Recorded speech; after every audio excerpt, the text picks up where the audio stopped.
آج کے ماحول میں ہم بے حیائی سے کیسے بچ سکتے ہیں؟ راہ روی سے اپنے آپ کو کیسے بچائیں؟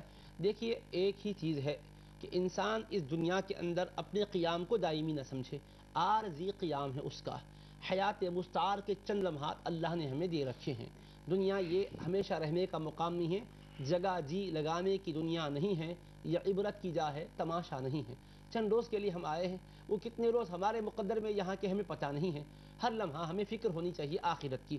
ہم کپڑے اپنے ہاتھوں سے پہنے ہیں، یہ تو ہم جانتے ہیں، لیکن یہ ہمارے لیے یقینی خبر ہم نہیں دے سکتے کہ ہمارے ہاتھوں سے ہم بٹن کھول کر کپڑے اتاریں گے یا پھر ہماری اسی حالت میں موت آئے گی اور غسال ہمارے بٹن کو کھولے گا، کپڑے کو نکالے گا، اور اس طرح سے ہمارا معاملہ ہوگا۔ ہم ہر وقت تیاری کریں۔ نبی کریم علیہ السلام نے فرمایا صلی اللہ اکثروا علیہ وسلم۔ ذکر ہذی من لذات، اے لوگوں، لذتوں کو ختم کرنے والی جو موت ہے اس کو کثرت سے یاد کیا کرو۔ ایک دن انسان اس دنیا سے جانا ہے کہہ کر اس تصور کو ذہن نشین کرے گا تو خود بخود خوف پیدا ہوگا، ہاتھ اس کے کانپ رہے ہوں گے، بدن پر لرزہ طاری ہوگا، ہر بے حیائی کے کام کے موقع پر وہ رکے گا کہ نہیں، میرے اللہ کے پاس مجھے جانا ہے۔ اللہ پاک مجھ سے پوچھے گا۔ اللہ کے خوف سے ہی گناہ کو چھوڑ سکتے ہیں۔ دیکھیے، ایک واقعہ میں عرض کرتا ہوں، خدا کا خوف انسان کے دل میں ہو تو کیسے وہ گناہ کو چھوڑتا ہے۔ ایک نوجوان تھا، ایک مقام پر وہ اللہ پاک کی عبادت میں مصروف تھا، طالب علمی کے اعتبار سے علم پڑھنے میں مشغول تھا۔ رات میں اتفاق ایسا ہوا، جنگل سے ایک سواری گزری، ایک لڑکی پیچھے رہ گئی، قافلہ آگے بڑھ گیا۔ وہ بادشاہ کی بیٹی تھی۔ وہ اتفاق سے پریشان حال ہو کر اس کی جھوپڑی کے پاس آئی۔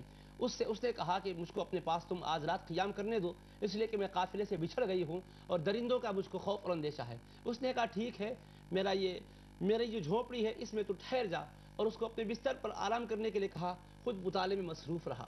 ہر تھوڑی دیر کے بعد وہ لڑکی آرام سے سو تو نہیں سکتی تھی کیونکہ اس کو بھی خطرہ خدشہ تھا، وہ ویسے ہی پڑی ہوئی دیکھ رہی تھی۔ یہ ہر تھوڑی دیر کو اپنی انگلی چراغ کے اوپر لگاتا، جب جلنے لگتی تو پھر ہٹا لیتا۔ تھوڑی تھوڑی دیر کو یہی منظر دیکھتی رہی۔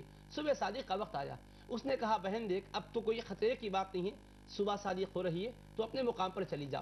خیر، وہ وہاں سے چلی گئی، بادشاہ تک پہنچی، اس کے قافلے، اس کے سارے کے سارے لوگ آئے۔ قصہ مختصر یہ کہ بادشاہ کو پتہ چلا کہ اس طرح سے اس کی رات گزری ہے تو بادشاہ یہ اندیشہ محسوس کیا کہ نہیں معلوم میری بیٹی سے کیا غلطی ہوئی، نوجوان سے اگر کوئی اس کے ساتھ معاملہ ہو گیا تو کل کے دن میری بدنامی ہوگی۔ لہٰذا اس نے کیا کیا، اس نوجوان کو اپنے دربار میں طلب کیا اور حکم دیا کہ اس کی گردن اڑا دی جائے۔ بیٹی کو پتہ چلا تو بیٹی نے ابا سے کہا کہ میرے والد، اس بچے سے تم اتنا تو پوچھ لو کہ رات میں تھوڑی تھوڑی دیر کو وہ اپنی انگلی کیوں موم بتی پر رکھ رہا تھا، کیوں چراغ پر رکھ رہا تھا، اس سے اس کی تفصیلات پوچھ لو، اس کے بعد جو چاہے کر لو۔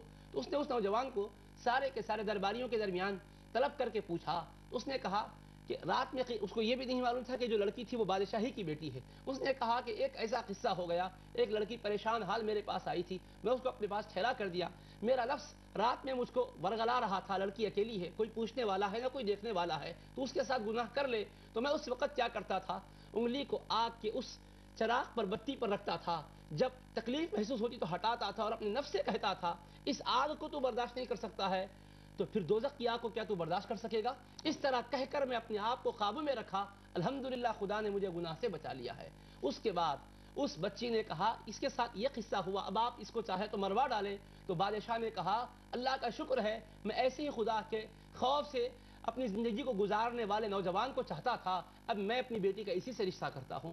بادشاہ کی بیٹی سے اس نوجوان طالب علم کا رشتہ ہوتا ہے، تو خدا کا خوف ہی تو تھا جو اس کو روکا ہے۔ بس اللہ کے خوف کو دل میں پیدا کرنے کی کوشش کریں، انشاءاللہ ہم بے راہ روی سے بچے رہیں گے۔